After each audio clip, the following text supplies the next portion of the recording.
우리가 아들로서 아버지께 드릴 영광, 그리고 아버지께서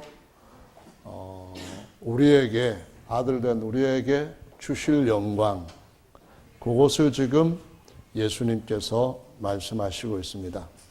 이때까지는 예수님이 독생자로서 말씀하시는 것인데, 이후에 예수님이 주시는 말씀을 따라서 그 독생자이셨던 예수님은 맏아들이 되시는 것을 볼 수가 있습니다.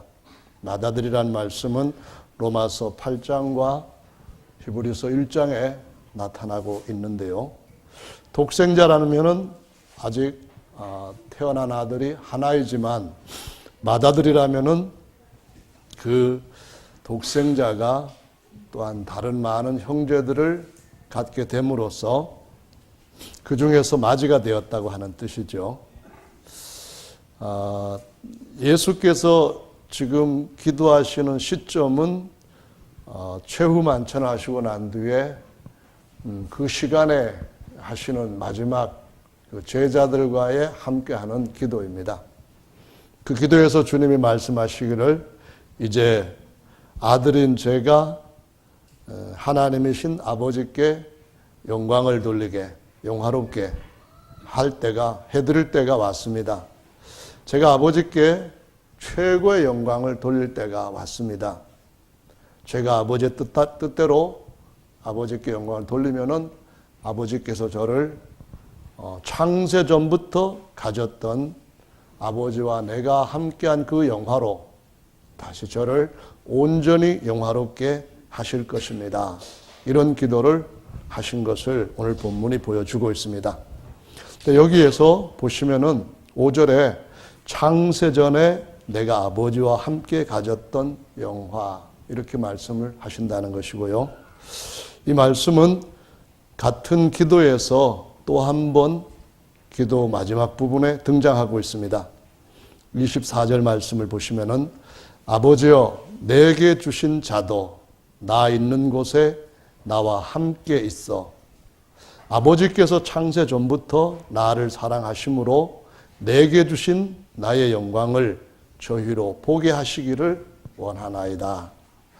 24절에도 창세 전에 나를 사랑하심으로 내게 주신 아버지의 영광, 그 아버지의 영광을 저한테 주셨기 때문에 이 영광을 갖고 있는 아들로서, 영광을 얻은 아들로서 또 다른 아들들을 얻어서 아버지와 제가 있는 그곳에 그들도 있게 하시고, 아버지와 아들인 제가 가지고 있는 그 영광을 저들도 갖게 해 주십시오.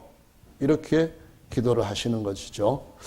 22절의 말씀에 보시면은 내게 주신 영광을 내가 저희에게 주었사오니 이는 우리가 하나가 된 것 같이 저희도 하나가 되게 하려 함이니이다 라고 말씀하십니다. 아버지와 아들이 창세 전에 영광을 가지셨고, 그 영광을 아버지로부터 받은 아들이신 독생자이신 예수님이 또 제자들에게도 주십니다. 어떻게 주시는가 하면은 아버지와 아들인 내가 하나가 된 것처럼 저들도 우리 안에서 하나가 되게 하셔서 저들도 아버지께서 나를 영화롭게 하신 것처럼 영화롭게 되기를 정말로 바랍니다. 이것이 바로 아버지께서 가지고 계시는 진리입니다 라고 17절에 아버지의 말씀은 진리입니다 라고 주님이 기도 가운데서 진술하신 것을 보실 수가 있습니다. 그래서 이런 말씀을 가지고 오늘 주님께 우리가 이 세상 살아가는 동안에 예수님께서 아버지께 영광을 돌렸던, 물론 아들로서 예수님께서 아버지께 영광을 돌렸던 그런 영광을 우리들도 돌리면 참 좋잖아요. 하나님께서 우리를 부르시고 택하시고 다시 태어나게 하신 것은 아버지께 영광을 돌리는 삶을 위하여, 내 영광을 위하여 부른 자라고 말씀을 하십니다. 아멘. 내가 우상에게 찬송을 주질 않고 내 영광을 다른 자에게 주지 않겠다, 그런 말씀을 하시면서 그분의 찬송과 그분의 영광을 그분의 아들 된 자들한테 주시겠다는 것이잖아요. 그러므로 우리가 이 땅에서 거듭나서 어떻게 하나님 아버지께 영광을 돌리는 삶, 최고의 값진 삶을 살 수 있을 것인가, 이것을 아는 것은 매우 중요한 일이 아닐 수 없습니다. 그래서 이 부분을 우리 다 같이 한번 살펴보려고 하는데요. 모든 사람들이 다 볼 수 있는 것은 아닙니다. 모든 사람들이 그 영광을 보게 하기를 원한다고 예수께서 말씀을 하셨지만은 보는 사람들이 적고 보지 못하는 사람들이 많기 때문에 오늘날도 사람들은 예수님을 받아들이지 않고 있습니다. 또 예수님을 믿고 예수님 같이 닮아가는 그러한 예수님의 지체들에 대해서도 냉소하는 것이 대부분입니다. 왜 그러면 그들이 아버지께서 내게 주신 영광을 저들도 보게 하시기를 원합니다라는 주님의 기도처럼 이루어져서 보지 못하고 있을까요? 그것은 마태복음에 보면은 이런 이야기로 이유를 가르쳐 주시고 있습니다. 마태복음 13장 말씀인데요. 11절에 보시면은 이렇게 기록하죠. 대답하여 가라사대 천국의 비밀을 아는 것이 너희에게는 허락되었으나 저희에게는 아니 되었나니.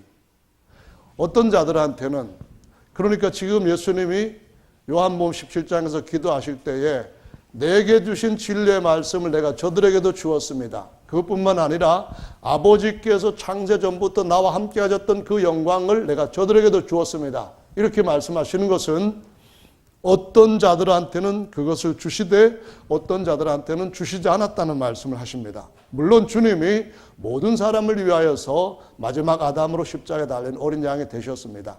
온 세상 죄를 다 남김없이 지고 가시는 어린 양이 되셨습니다. 이것은 주님의 사역의 부족함 때문에 그 영광을 보지 못하는 것이 아니라 사람들의 마음이 어떠하냐에 따라 가지고 보지 못하거나 보는 차이를 보인다는 것이죠. 그 뒤에 이어지는 말씀을 보시면은 12절에 이렇게 말씀합니다. 무릇 있는 자는 받아서 넉넉하게 되고 무릇 없는 자는 그 있는 것도 빼앗기리라. 그러므로 내가 저희에게 비유로 말하기는 저희가 보아도 보지 못하며 들어도 듣지 못하여 깨닫지 못함이니라 라고 말씀을 하십니다. 여기에서 보기는 보아도 그런데는 못 본다는 말씀을 하십니다. 듣기는 듣는데 뭔가 많은 것들을 듣기는 듣는데 그래도 듣지를 못한다는 말씀을 하시고 있습니다. 이유가 무엇인가요? 그것은 11절 앞에 있는 데서부터 이미 이유를 밝히고 있습니다. 그게 9절 말씀에 보시면은 이렇게 기록을 하고 있습니다. 귀 있는 자는 들어라 라는 말씀입니다. 계시록에 보면 7 유형의 교회가 나오는데 모든 교회에게 귀가 있는 자들은 성령이 하시는 말씀을 들을지어다. 이렇게 7번을 말씀을 하십니다. 그러므로 모든 사람들한테 귀가 있지만은 그럼에도 불구하고 귀가 없는 사람도 있다는 겁니다. 그것은 바로 듣기는 들어도 들을 수 있는 귀는 없다는 겁니다. 듣기는 듣지만은 듣지 못하는 귀들은 다 달고 있다는 거죠. 그래서 주님께서 귀가 있는 자들은 들으라 라고 말씀하셨는데 우리가 주님 앞에서 정말 마음을 진실하게 주님을 향하게 되면은 주께서 우리 귀를 열어주시고 우리 눈을 열어주시는 줄로 믿습니다. 문제는 이사야가 예언을 하기를 귀는 듣기에 둔하고 눈은 감아졌다. 15절 말씀에서 이렇게 예언을 하고 있는데요. 그 눈으로 보고 귀로 듣고 마음으로 깨달아 돌이켜 내게 고침을 받지 못하도록 오히려 고침을 받을까 두려워함이라. 이런 말씀으로 주님께서 경고하시는 것은 이 사람들의 마음이 얼마나 중요한가 하는 것을 단적으로 보여주시고 있는 것인데요. 16절 17절에 그러나 너희 눈은 봄으로 너희 귀는 들음으로 복이 있도다. 제자들에게 그렇게 말씀합니다. 내게 주신 영광을 저들에게도 주었사오니 그리고 내 말을 듣는 것뿐만 아니라 저들 말을 듣고 저들의 말을 따라서 유일하신 한 분 하나님과 그의 보내신 자 예수 그리스도를 아는 영생에 이르는 것. 곧 그 안다고 하는 단어는 단지 지식적으로 아는 것만을 의미하지 않고 내가 아버지와 하나 된 것처럼 연합함으로 아는 것입니다. 우리가 그 예수 그리스도 안에서 하나님과 예수 그리스도 같이 하나가 되는 이런 연합에 아는 것입니다. 마치 내가 사내를 알지 못하니 이렇게 말할 때에 안다는 것은 남자와 연합을 의미하는 것과 같은 것이죠. 자, 그런데 17절에 보시면은 내가 진실로 너희에게 이르노니 많은 선지자와 의인이 너희 보는 것들을 보고자 하여도 보지 못하였고 너희 듣는 것들을 듣고자 하여도 듣지 못하였느니라 라고 말씀합니다. 천국 비밀에 대한 겁니다. 이것은 분명히 하나님께서 이 땅에 교회를 세우실 때에 천국 열쇠를 주시고 그 천국에 들어갈 때에 그 꿈이 어떤 것인지 소망이 어떤 것인지를 가르쳐 주셨다는 말씀인데, 그런데 그 천국의 비밀에 대해서 눈이 있는 사람과 눈이 없는 사람의 차이가 난다는 것입니다. 누가 천국에 대한 소식, 복음에 대한 것 듣지 못하는 사람이 있습니까? 많은 사람들이 듣습니다. 그럼에도 불구하고 들어도 깨닫지 못하고 보아도 보지 못하는 일들이 있기 때문에 눈이 있는 자에게 주님께서 이것을 주시겠다고 말씀하셨으므로 우리 눈이 주님 안에서 새롭게 만져져야 되겠고, 우리의 눈이 흐려지지 않도록 졸지 말아야 되겠고, 우리의 눈이 날마다 초롱초롱해지도록 주님 앞에서 안약을 사서 바르는 작업을 계속 해야 된다고 말씀을 라오디게아 교회에게 하시는 것을 보실 수가 있습니다. 아멘. 아까 우리 조그만 여자친구가 나한테 계속 따라다니면서 아주 우리 깊은 교제를 가졌습니다. 이 팔에도 매달리고 또 목사님 나이가 몇이에요? 이런 물어보기도 하고 그랬습니다. 그래서 60이에요 그랬더니 자기 아빠는 나이가 70이래요. 정말 말도 안 되는 소리를 저한테 하는데 그래도 귀엽습니다. 어쨌든 간에 제가 아직은 60은 안 됐지만은 그래도 저보다 한두 살 같은 비슷한 나이에 있는 형제들보다 눈이 더 맑아서 하나님 앞에 감사를 드립니다. 우리 오늘 찬송 인도하신 그 집사님, 가끔 가다가 이렇게 안경을 이렇게 보고 그런 거 보면은 참 안타깝습니다. 저 나이에 왜 저러고 있는가, 그런. 그분만 그런 게 아니고 다른 분들도 그러는 걸 보고 정말 제가 하나님 앞에 눈 운동을 열심히 해서 안경을 끝까지 안 쓰고 볼 수 있도록 해야 되겠다. 이런 생각도 그냥 장난기 삼아 가는데요. 구약의 의인들이 보고 싶었는데도 보지 못하고 또 듣고 싶었는데도 듣지 못했던 것은 무엇입니까? 천국의 비밀에 관한 것인데, 이것이 구약 성경에 보면은 한 번도 천국이라는 말이 안 나오기 때문에 못 들어본 겁니다. 그 말인즉 주님이 교회에게 천국 비밀을 얘기하셨다면은 적어도 구약 성경에 기록되어 있지 아니한, 그들이 읽었을 때도 발견되지 못했고 그들이 들었을 때도 예언에서 충분히 나타나지 못했던 엄청난 것이 주님께서 천국 비밀을 가르쳐 주신 들은 제자들한테, 들은 제자들한테, 듣는 자들한테는 있어야 된다는 것을 의미하는 것입니다.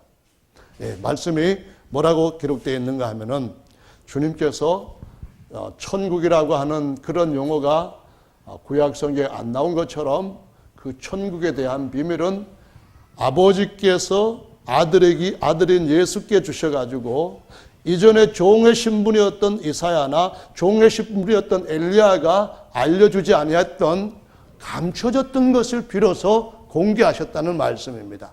비로소 그림으로만 흐릿하게 보여주셨던 그것들을 확실하게 사람들 눈에 보여주셨다는 말씀이죠. 마태복음 말씀을 보시면은 13장 말씀에 35절을 같이 찾아서 읽어보겠습니다.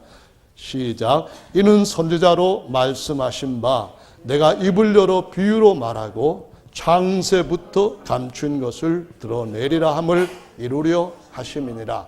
이 말씀에 보시면은 아까 우리가 읽었던 본문 요한복음 17장 5절에서 아버지여 내가 창세 전부터 아버지와 함께 가졌던 영화로서 이 아들을 영화롭게 해주시옵소서 하는 기도 가운데 창세란 말씀이 등장하는 걸 볼 수가 있습니다.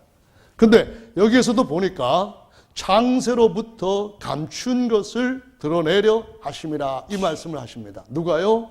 아버지께로부터 받은 그 말씀을 아들이, 다른 말로 말하자면은 하나님 아버지께서 사람의 몸을 입고 오셔서 이전에 종들에게 입에 주셨던 그 말씀이 아닌 하늘의 천국의 그 비밀들을 아들 안에서 말씀을 하시는 것입니다.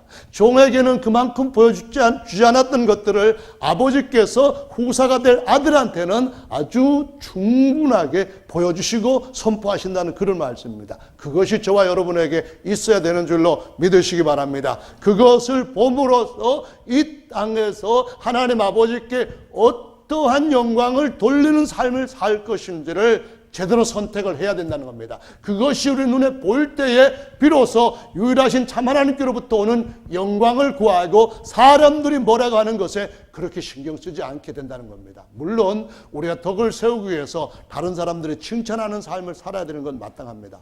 그렇지만 우리가 정말 하나님 앞에 우리의 삶을 올인한다고 할 때에 세상 사람들이 저 사람 믿음 좋다 하면서 칭찬합니까? 일색으로 칭찬합니까? 그렇지는 않습니다. 어떤 때는 부모라 할지라도 그 자식의 헌신하는 삶에 대해서 이해를 하지 못합니다. 부모가 이해를 하지 못할 뿐만 아니라 남편도 이해하지 못할 수도 있고 아내도 이해할 수 없을 때도 있습니다. 그럴지라도 그 일이 하나님 아버지께 영광을 돌리는 정석의 일이라고 한다면은 그 일이야말로 정말 성경에 예수께서 보여주셨던 것처럼 하나님 아버지께 영광을 돌리는 올바른 일이라고 한다면은 그 일에 우리는 꿋꿋하게 사람들의 어떤 평가를 의식하지 않고 계속 그 길을 가야 될 때가 있는 줄로 믿으시기 바랍니다. 갈 뿐만 아니라 인내하면서 다른 사람들도 그런 영광을 보게 해 주시옵소서 하고 그들을 위하여서도 예수님처럼 기도해야 할 사람들인 줄로 믿으시기 바랍니다. 아멘. 창세로부터므로 감춰졌던 것을 예수께서 드러내셨다고 한다면은 이사야 선지자나 모세가 알지 못했던 아주 귀한 것들을 오늘날 교회들은 알고 있어야만 됩니다. 그것을 보고 있어야만 그 영광을 볼 때 비로소 세상의 솔로몬의 영광 같은 것도 정말 풀의 꽃과 같이 아무것도 아니구나 그런 생각을 할 수 있게 될 줄로 믿습니다. 이 꽃을 살 때에 우리 서집사님이 항상 이 화분에는 우리 송집사님이 물을 주시는데 남편께서 그런 말씀을 하셨대요. 물 주기 싫어가지고 별일을 다 하는구나. 한 번도 물 안 주신 상태로 지금까지 피어 있습니다. 참 놀라운 기적이죠. 양쪽의 꽃들이 물 한 번 안 줬는데도 피어 있는데요. 모든 사람들은 죄 가운데 출생해서 죽어있는 그 영이 죽어서 살려주는 영이신 예수님을 속에 영접해야 할 상태에 있습니다. 그들이 갖게 되는 어떤 것들은 죽은 꽃가지에 피어나는 꽃처럼 별거 아닙니다. 주님께서 우리에게 주시고자 하시는 것은 아론의 쌍난 지팡이에 그걸 다시 살려서 꽃을 피우고 열매를 맺으신 것처럼 영원히 살게 되는 하나님을 뿌리로 하는 의의 나뭇가지에 맺히는 그런 영광인 줄로 믿으시기 바랍니다. 그렇기 때문에 솔로몬의 그 모든 부귀영화도 백합화 한 송이만 갖지 못했다는 평가를 내릴 수가 있는 것입니다. 저와 여러분들은 정말 하나님 아버지께서 주실 영광이 어떤 것인지를 보아야만 우리가 살고 있는 현실이 내게 어떠한 십자가로 내 앞에 와서 나를 기다리고 있는지 상관없이 그 길을 인내와 용기를 가지고 갈 수 있게 되는 줄로 믿으시기 바랍니다. 오히려 그런 일에 대해서 자부심을 갖고 우리는 그 삶을 살아갈 수가 있을 것입니다. 할렐루야, 아멘. 이건 참으로 중요한 것이죠. 로마서 말씀으로 가서 보시면은 사도 바울은 예수님을 처음에는 엄청나게 박해했던 아주 포학자였었습니다. 그런데 다메섹 도상에서 엄청난 광채에 눈이 멀어버렸습니다. 그 자체가 자기가 얼마나 큰 소경이었는가 하는 사실을 깨닫게 하는 체험이었습니다. 그리고 난 뒤에 그는 하나님께서 보여주시는 새로운 것들을 아주 놀랍게 접하게 됩니다. 그 전까지만 해도 율법의 가말리엘 제자로서 자기가 굉장히 많은 걸 알고 있다고 생각하고 예수님 믿는 사람들을 잡아다가 때리고 죽이는 일도 하고 온갖 못된 짓을 했던 사람인데 그때부터 완전히 달라졌습니다. 그리고 그런 체험으로 인하여서 그는 하나님에 대한 새로운 시각을 갖고 남들보다 더 깊은 것, 남들보다 더 높은 것들을 보는 놀라운 은혜 속에 들어가는 것을 보실 수가 있습니다. 이건 정말로 사도 바울이 되기 이전에 그가 가졌던 삶과 예수님을 믿고 새로운 사람이 되고 난 뒤에 갖게 되는 아주 놀라운 삶의 변화가 아닐 수가 없습니다.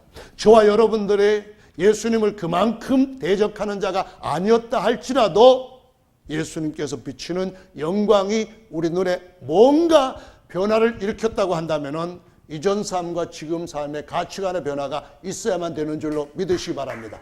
지금도 똑같이 세상 사람들이 생각하는 그 가치관으로 여러분의 삶을 평가하고 그렇게 여러분의 삶을 앞에 있는 대로 선택을 한다고 한다면 이것은 아직까지도 눈이 없는 겁니다. 귀가 없는 것입니다. 정말 귀가 있다고 한다면 내게 주신 저 영광을 저들도 보게 하시기를 원합니다는 그 영광을 보고 그 가치를 위하여서 이 땅에 사는 동안에 비록 얼마만큼의 삶이 우리에게 허락될지는 아무도 모를지라도 사도들처럼 순교를 당하는 것으로 우리의 삶이 마감될지 아무도 그것을 모를지라도 마지막까지 아버지께 영광을 돌리게 하옵소서. 이 기도를 우리의 최고의 가치 있는 기도로 여길 줄로 믿습니다. 주님, 그것이 우리 모두에게 이루어지고 주님, 구약의 유대교가 상상도 하지 못했던 그런 놀라운 일들이 하나님의 교회, 예수 그리스도의 몸이라고 하는 그 교회 안에 모든 지체들 속에 더욱더 풍성해지기를 예수님의 이름으로 축원합니다. 아멘. 로마서 말씀을 한번 보시겠습니다. 로마서 말씀에 보면은 3장의 23절에 이렇게 말씀합니다. 모든 사람이 죄를 범하였음에 하나님의 영광에 이르지 못하더니 본래는 하나님께서 아담을 잠시 동안만 하나님의 영광의 모형으로 만들어 놓으셨다가 잠시 후에는 하나님의 영광의 그런 놀라운 광채에 그러한 사람으로 그 형상으로 만들기를 원하셨다. 이걸 알고 지금 로마서를 써가는 줄을 기억하셔야만 됩니다. 그 다음에 이어지는 로마서 5장 14절 말씀에 보면은 아담은 오실 자의 모형이다. 이렇게 다시 한번 진술하고 있습니다. 그러고 난 뒤에 8장에 가보시면은 예수 그리스도로 말미암아 하나님의 아들 된 자들은 어떤 소망을 가지고 아버지를 섬기는 것인가 진술하기를 아들이면 후사 곧 누구의 후사라고요? 누구의 후사라고요? 하나님의 후사라는 겁니다. 단지 아버지의 후사라는 표현이 아니라 아버지의 자리에 하나님을 넣은 이유가 뭡니까? 하나님께서 독생자에게 주셨던 그 영광을 내가 저들에게도 주었사오니 이것을 이루기 위하여서 예수 그리스도께서 그 바울에게 알려주신 것을 따라 하나님의 후사라고 표현한 겁니다. 아버지의 후사라고 하면은 누구 다 우리 각자 육신의 아버지를 가질 수 있습니다. 그런데 육신의 아버지와 비교할 수 없는 위대한 아버지가 계십니다. 여러분이 영원히 아바라고 부를 수 있는 가장 놀라운 진짜 아버지가 계십니다. 사정과 형편이 어떠하든지 내가 지금 처해 있는 환경이 어떠하든지 간에 그 모든 환경 속에서 영광을 받으시기를 원하시며 장차 그 영광으로 인하여서 하나를 심었으면 100배의 영광을 돌려주시기를 원하시는 여러분의 믿음직한 아버지가 계신다는 것을 기억하시기 바랍니다. 아들이면 후사 곧 하나님의 후사요 그리스도와 함께하는 하나님의 영광의 후사이니 우리가 그와 함께 영광을 받기 위하여 고난도 함께 받아야 될지니라. 고난을 받는다는 것은 요한복음 17장에서 바로 오늘 내일 바로 며칠 후에 주님께서 십자가를 치실 최고의 저주, 최고의 수치, 인류의 그 모든 죄악으로 인하여서 발생했던 어떤 모욕 같은 것들 생각해 보십시오. 그 죄로 인하여서 오는 비참함, 사람들 사이에서 일어나는 온갖 더러운 관계, 그 모든 저주의 잔을 주께서 마시고자 하시는 것입니다. 이 잔을 내게서 옮기실 수만 있다면 옮겨주십시오. 그 잔이 어떤 잔인데요? 그 잔에는 모든 인류, 첫사람 아담으로부터 시작해서 마지막 아담의 모든 죄인들이 지어놓은 온갖 저주들이 다 담겨져 있는 그 잔을 주님께서 마시고자 하시는데, 의인으로서, 너무나 순전한 의인으로서는 마실 수 없는 더러운 잔입니다. 여러분, 아까 우리 정수기 얘기를 하셨는데요. 진짜 세상에는 안 좋은 물 먹는 사람들 참 많이 있습니다. 인도에 가보면은 흘러가는 물이 그냥 우리나라 커피 타놓은 물같이, 믹서 커피 같은 그런 색깔입니다. 거기서 목욕하고 거기서 다시 빨래하고 수도꼭지를 틀었는데 가정에서 나오는 물이 밑에 그렇게 깔려있는 그런 물입니다. 저나 여러분들이나 집에서 깨끗한 물 쓰시다가 거기서 양치질 하려고 하면은 여기 뭐가 밑에 깔아앉아 있을 것 같아요. 정말 그런 물들을 사람들이 마시는 것을 좋아할 사람 하나 없습니다. 근데 예수님이 마시는 물은, 예수님 마신 자는 그런 물질적으로 더러운 것뿐만 아니라 정말 온갖 더러운 것들이 있는 것이었습니다. 근데 그분이 그것을 마시는 것을 앞에 두고 내가 아버지께 영광을 돌릴 때가 왔습니다. 이 말씀을 하셨다는 것을 깊이 생각해 보시기 바랍니다. 저와 여러분들이 어떤 환경에 처해질지 우리는 모를지라도, 지금 우리가 어떤 환경에 처져 있는지 남들은 모를지라도 우리가 마셔야 할 잔이 그분의 잔과 비교가 되겠습니까? 똑같은 것은 우리가 그 잔을 마실 때, 우리가 그 십자가를 즐거움으로 짊어질 때에 우리가 하나님 아버지께 이 땅에서 약한 육체를 입고 사는 동안에 최상의 영광을 돌리는 시점이라는 것을 똑같다는 것입니다. 그것을 기억하시기 바랍니다.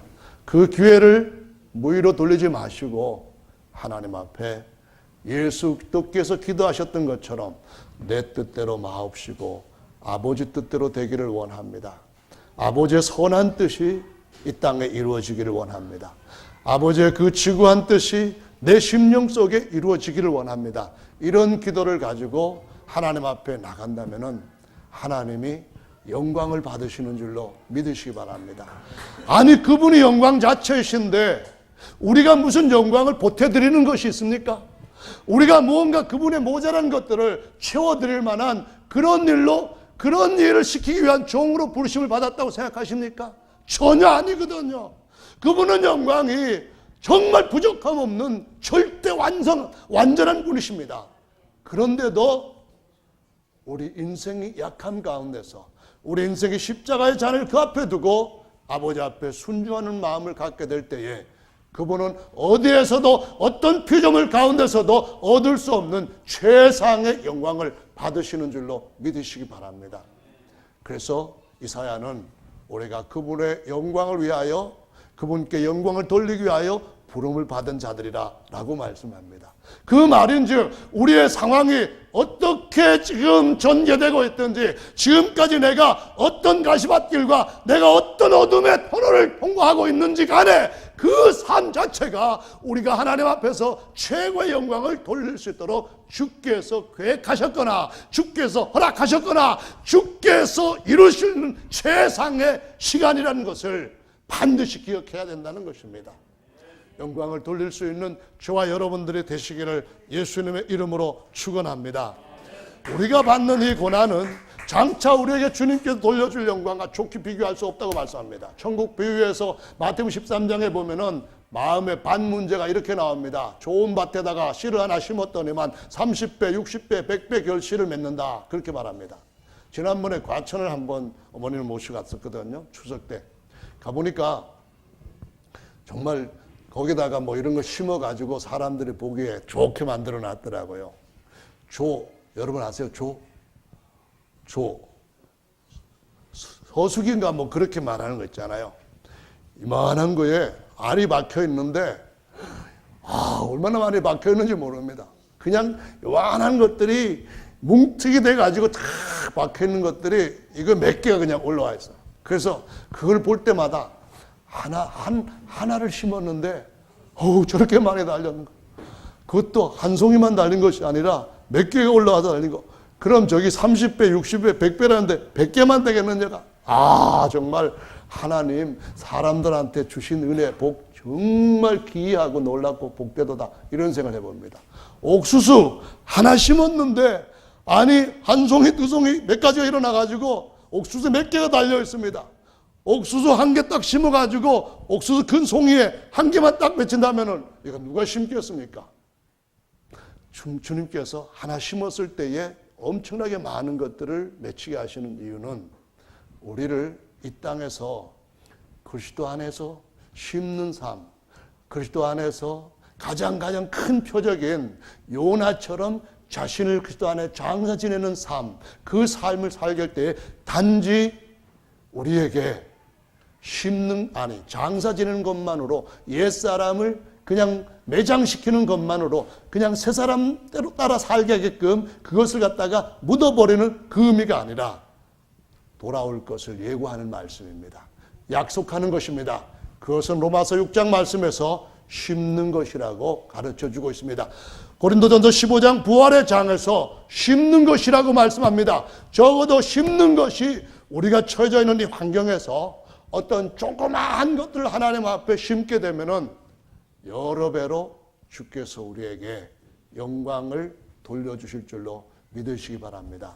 아버지, 제가 남들이 다 할 수 있는 이런 여건에서 그래도 주인은 부인하지 않고 원망 불평하지 않고 하나님 앞에 오히려 감사하고 이런 환경에서도 하나님을 더 찾으려고 하고 이런 마음으로 하나님 앞에 드리니 하나님 이거 좀 받아주십시오 할 때에 주님께서 세상에 그 어떤 것들을 주님 앞에 드리는 것보다도 그 굽이 갈려져 있는 소를 드리는 것보다도 주님께 드리는 그 찬미의 제사, 감사의 제사가 훨씬 더 주님의 보좌를 영화롭게 하는 줄로 믿으시기 바랍니다. 그 이유는 무엇입니까? 우리가 그분을 신뢰하고 그분 앞에 우리의 믿음과 그분에 대한 사랑을 나타낼 때에 심는 것입니다. 엄청나게 많이 돌려줄 약속이 있습니다. 아버지여, 내가 아버지를 영화롭게 했사오니 아버지여, 창세 전부터 내가 아버지와 함께 했던 영화로서 이제 저를 영화롭게 하옵소서.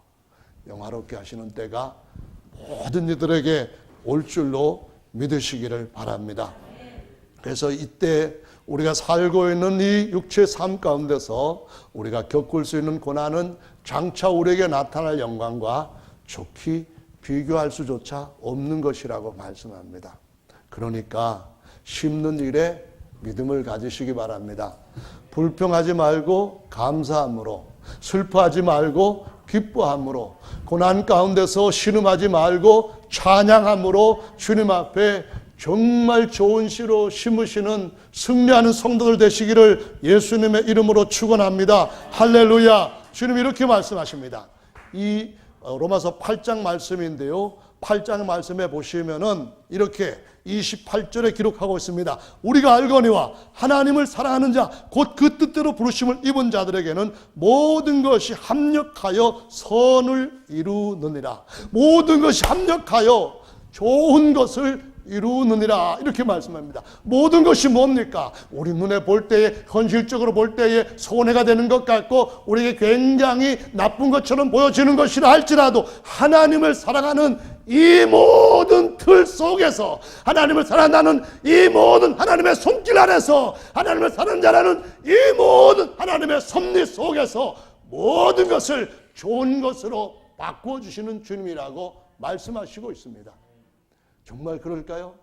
믿으시면은 여러분의 삶을 주님께 드리시기를 바랍니다. 아멘. 29절에 이렇게 말씀합니다. 하나님이 미리 아신 자들로 또한 그 아들의 형상을 본받게 하기 위하여 미리 정하셨으니 이는 그로 많은 형제 중에서 맏아들이 되게 하려 하심이니라. 또 미리 정하신 그들을 또한 부르시고 부르신 그들을 또한 영화롭게 하시고 영화롭게 하신 그들을 또한 의롭다 하신 그들을 또한 영화롭게 하셨느니라. 아멘. 하나님이 아담을 주실 때에 예수 그리스도의 모형으로 지으셨다고 로마서 5장 14절은 말씀했습니다. 모형으로 지으셨다 그 말은 언젠가는 실체가 되게 하시겠다. 콩을 심었을 때 콩이 되고 같은 밀을 심으면 같은 밀이 추수될 것이다. 이것을 주님께서 거기에서 약속하신 것이고 예고하신 것입니다.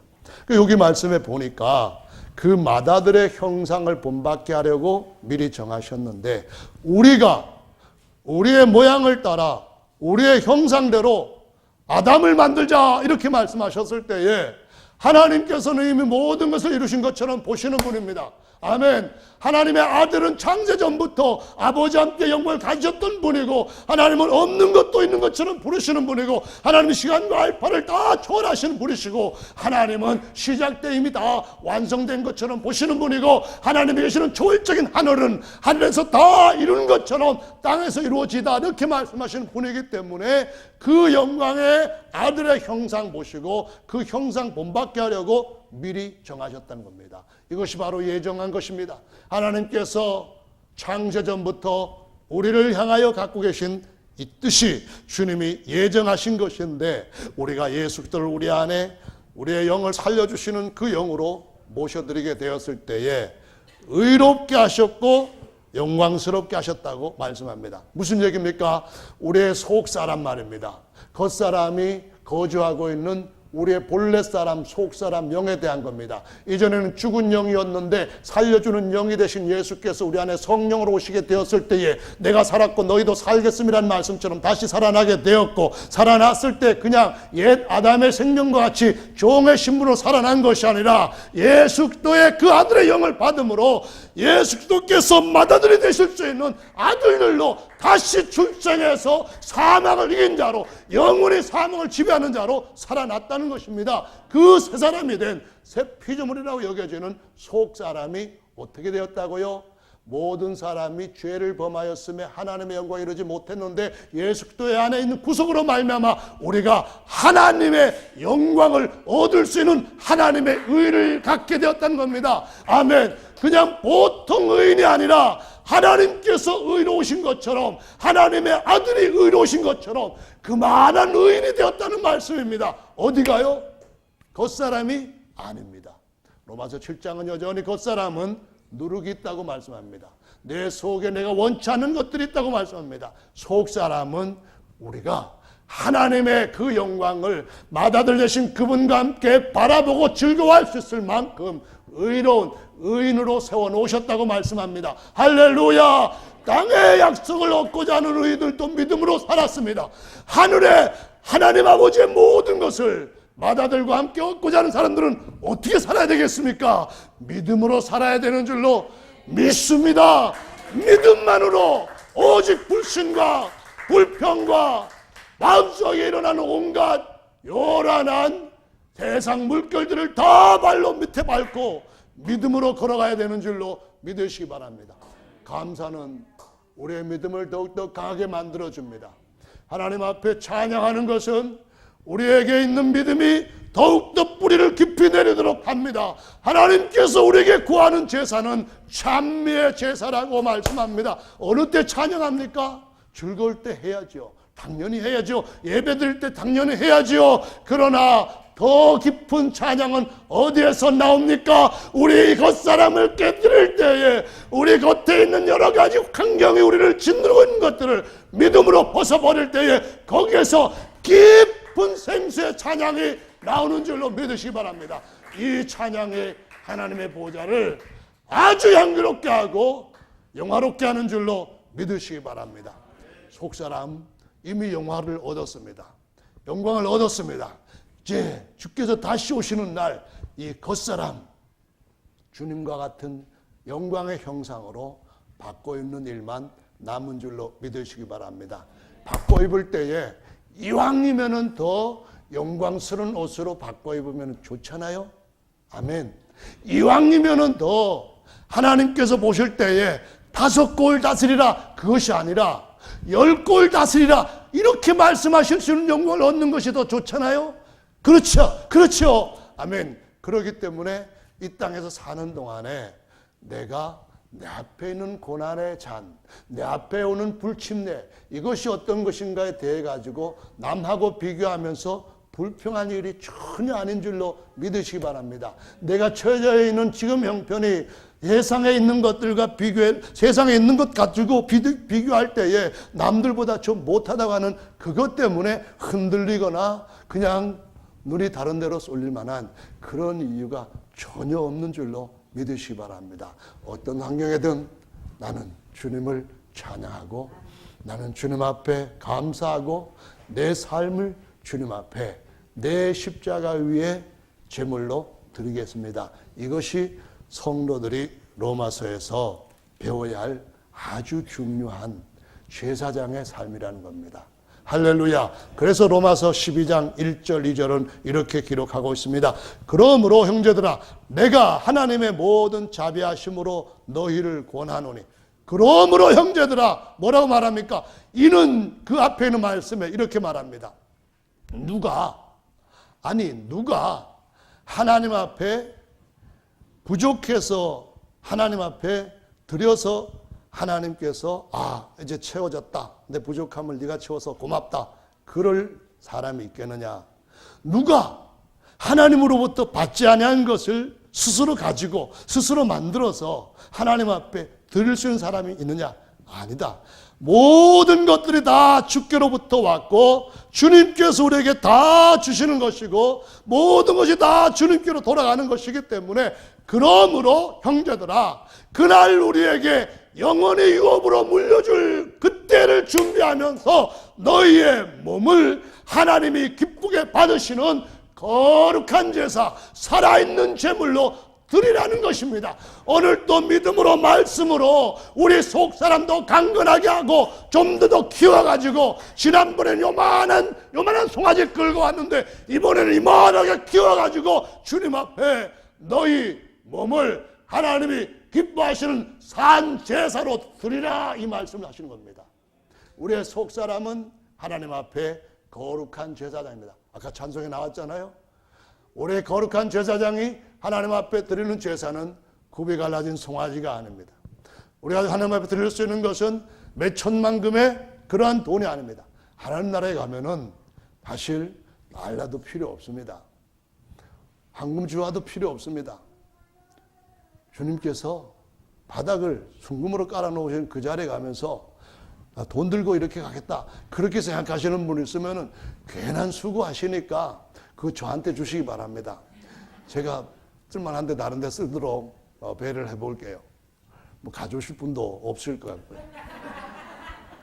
어쨌든 간에요. 주님께서 우리에게 받으시는 진짜 제사는 우리의 몸을 하나님 앞에 제물로 드리는 겁니다. 그것은 이 세대를 본받지 않는 것입니다. 가치관의 변화가 반드시 일어나야 됩니다. 시각이 뭘 보느냐에 따라서 사람들 마음속에 생각들을 형성해 가잖아요. 우리가 뭘 보느냐에 따라서 어떤 것이 더 귀하고 어떤 것이 더 천한지를 구별을 하게 되잖아요.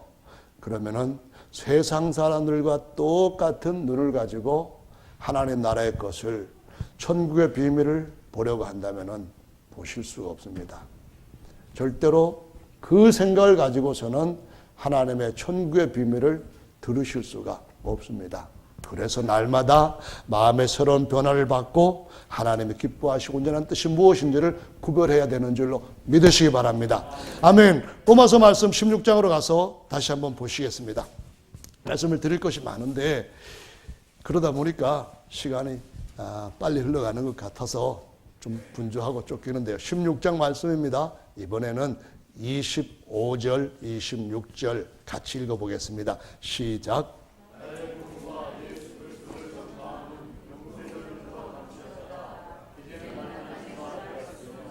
영원하신 하나님의 명을 쫓아 선지자들의 글로 말미암아 모든 민족으로 믿어 순종케 하시려고 알게 하신 바 그 비밀의 계시를 쫓아낸 것이니 이 복음으로 너희를 능히 견고케 하실 지혜로우신 하나님께 예수 그리스도로 말미암아 영광이 세세토록 있을지어다. 아멘.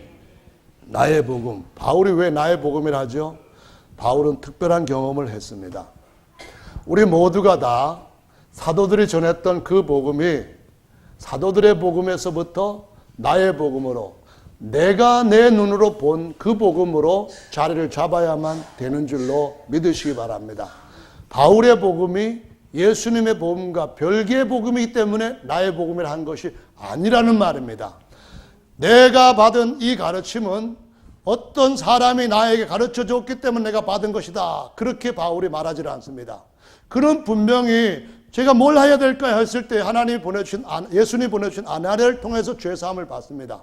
그럼에도 불구하고 바울은 내가 받은 이 복음은 계시로 말미암아 받은 것이다. 그런 말을 하면서 내 복음이라고 얘기합니다. 여러분, 이 계시의 말씀, 천국의 비밀에 관한 것을 내 복음이라고, 내가 이제 내 손에 극히 값진 진주 하나를 정말 가졌다고 잡고 계시는 그런 체험이 느껴집니까? 그러한 그 마음속에 어떤 자부심 같은 것들이 여전히 자리를 잡고 있습니까?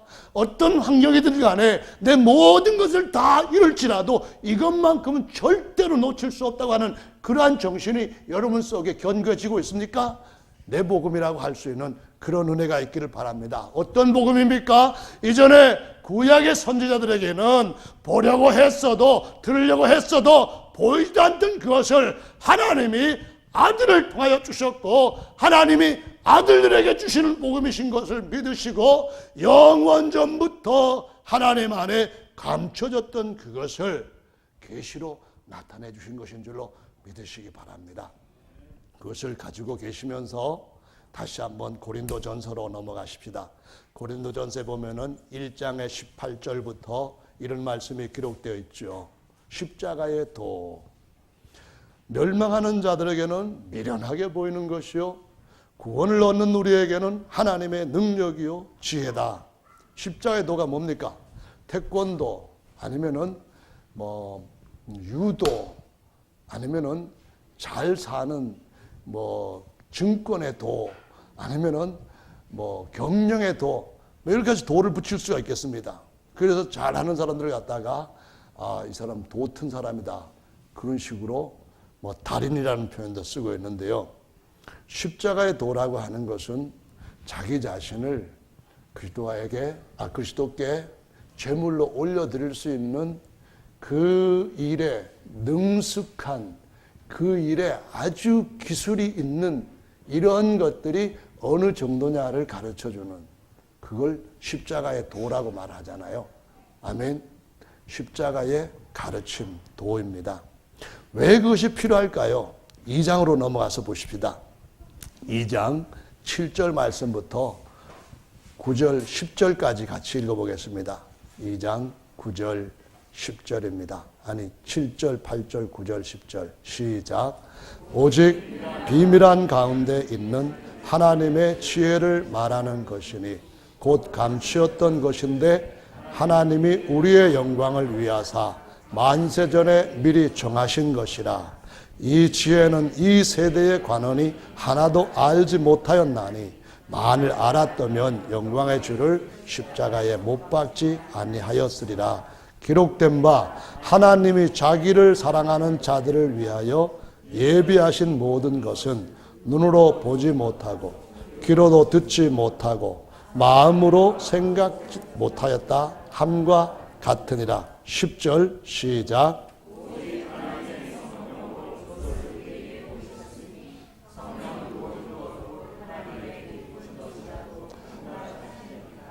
아멘. 하나님께서 성령으로 이 모든 것을 우리에게 가르쳐 주셨다고 12절 13절에 말씀하시면서 육신에 속한 사람은 이거를 알지 못한다라고 말씀을 했는데요. 로마서 8장에서 28절에 하나님을 사랑하는 자에게는 어떻게 됐다고요? 모든 것이 합력하여 좋은 것을 이룬대요. 하나님을 사랑하는 자를 위하여서 예비한 것은 언제부터 있었다고요? 만세 전에 미리 정하신 것이다. 왜요? 우리의 영광을 위하여. 아멘. 만세란 말은 우리가 자주 잘 사용하는 말입니다. 예를 들어서 대한민국 만세 그러면은 만세, 그것이 여기에서 나오는 만세인데요. 이 만세라고 하는 말은 만년만을 의미하는 것은 아닙니다. 그러니까 만물할 때에 만 개의 물건만 가지고 만물이라 하지 않잖아요. 모든 물건, 만유, 있는 모든 것, 모든을 말합니다. 만세라고 하는 말은 모든 시간들, 모든 시간이 시작되어 가지고 있는 그 모든 것들보다도 전에 하나님께서 우리의 영광을 위하여 예비한 것인데 눈으로도 못 보고 귀로도 듣지 못하고 마음으로도 생각지도 못했던 무엇이라고 말씀합니다. 오늘 여기 계시는 분들이 십자가의 도를 따라서 그 놀라운 그 은혜 속에 더 깊이 들어가는 그러한 주님과의 힘써 다름질하는 그러한 믿음이 강건해지는 것이 있게 되기를 예수님의 이름으로 축원합니다. 아멘. 이제 말씀을 시간상 마무리를 해야 되겠는데요. 에베소서 말씀을 한 군데를 보시고 그 뒤에 조금만 더 보시고 기도하는 시간 갖도록 하겠습니다. 에베소서 3장 말씀입니다. 3장 이번에는 5절 말씀을 봅니다. 비밀에 대해서 바울이 말을 하면서 기록을 하면서 이제 그의 거룩한 사도들과 선지자들에게 성령으로 나타내신 것 같이 다른 세대에서는 사람의 아들들에게 알게 하지 아니하셨으니 제가 이사야 때에 내 땅에 안 태어난 것 감사하게 생각합니다. 왜냐하면은 우리 시대에 사람의 아들들 세대가 아닌 하나님의 아들로 태어날 수 있는 예수님 오신 이후 시대에 태어나서 하나님을 아바 아버지라고 부를 수 있는 아들의 권세를 얻은 바로 오늘에 살고 있기 때문에 정말 감사하게 생각합니다. 여러분들도 감사하시면 좋겠어요. 9절부터 말씀을 또 보십니다.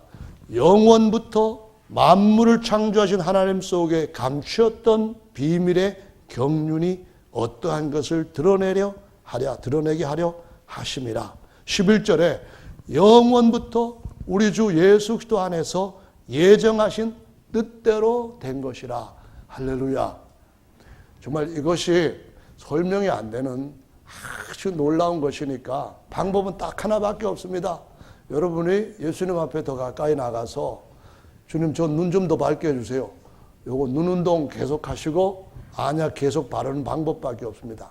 저는 직접 그 안약을 드릴 수도 없고 눈 운동을 여러분한테 트레이닝 할 수도 없는 그런 사람입니다. 여러분 스스로 여러분이 처해지는 최고의 환경 속에서 여러분 자신을 하나님 앞에 거룩한 산 제물로 드리면서 아버지께 영광을 돌리는 일을 할 때에 주께서 눈을 점점점 밝혀주시는 줄로 믿으시기 바랍니다. 정말 인생이라고 하는 것은 고난이 없으면은 인생의 참된 맛을 모른다고들 세상 사람들도 얘기합니다. 그 눈물과 함께 빵을 먹어보지 못한 인생들과는 그런 인간들하고는 인생을 나누지 말라. 인생에 대해서 나누지 말라. 누가 그런 소리를 하더라고요. 그 말인즉 이 세상의 삶도 적절한 고난이 섞여져서 아침에 저녁에 밥 먹을 때에 언제 내가 이 고난의 터널을 벗어나서 아무 근심 염려 없이 평안한 삶을 살 수 있을까 하면서 주님을 바라보고 기대하는 그런 사람만이 예수 그리스도의 인의 인생을 경험할 수 있게 되고 거기에서 비로소 바울처럼 더 큰 것을 볼 수 있게 되는 줄로 믿으시기 바랍니다. 그래서요, 고난이 없는 사람들은 하나님의 주시고자 하시는 그 영광에 대해서 볼 수 있는 눈, 들을 수 있는 귀도 아주 약합니다. 그거 인정하시고 억지로라도 예수님 십자가를 만들어서라도 지고 고난 좀 당하시기를 바랍니다. 바울이 평안하게 살려고 했으면은 편하게 살지요. 목회자도 편하게 살려면은 그냥 월요일 날은 주일날 했으니까 그냥 집에서 쉬고 그 다음에 오전 9시에 출근해가지고 딱 6시에 퇴근하고 집에 가서 이제 운동도 하고 또 토요일 날은 휴일이니까 딱 산에도 가고 낚시도 가고 자전거 타고 막 돌아다니고 그렇게 즐기고 그럴 수도 있죠. 그런데 스스로 주님께서 우리에게 좋은 십자가를 주시는 그거를 즐길 수 있는 사람이라면 정말 복 있는 사람인 줄 믿으시기 바랍니다. 나 그리스도의 종이 된 것, 나 살아도 주를 위해서 살고 죽어도 주를 위해서 죽는 예수님의 종이 된 것, 나 그것보다도 더 나은 삶은 세상에서 찾지 못했다. 이런 생각을 가지고 사시는 분들한테 주께서 더 크고 놀라운 것을 보이실 줄로 믿으시기 바랍니다. 이제 빌립보서 말씀 찾고, 빌립보서 말고 골로새서 말씀으로 가죠. 찾고 기도하는 시간 같이 갖겠습니다. 골로새서 1장 26절 27절입니다. 찾으셨죠?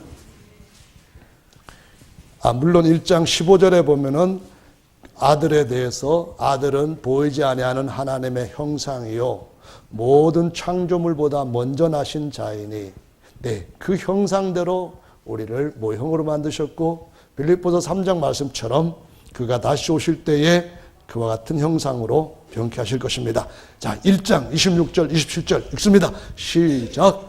이 비밀은 만세와 만대로부터 오므로 감추었던 것인데 이제는 그의 성도들에게 나타났고 하나님이 그들로 하여금 이 비밀의 영광이 이방인 가운데 어떻게 풍성한 것을 알게 하려 하심이라. 이 비밀은 너희 안에 계신 그리스도니 곧 영광의 소망이니라. 할렐루야. 3장 말씀은 그가 다시 오실 때에 우리가 그와 같이 영광 중에 나타날 것이라고 약속하시고 있습니다. 그 영광을 오늘 기도를 깊이 하신 분한테도 주님께서 더 선명하게 보여주시게 될 줄로 믿습니다. 자, 앞으로 나오셔서 다 같이 기도하시는 시간을 함께 갖겠습니다.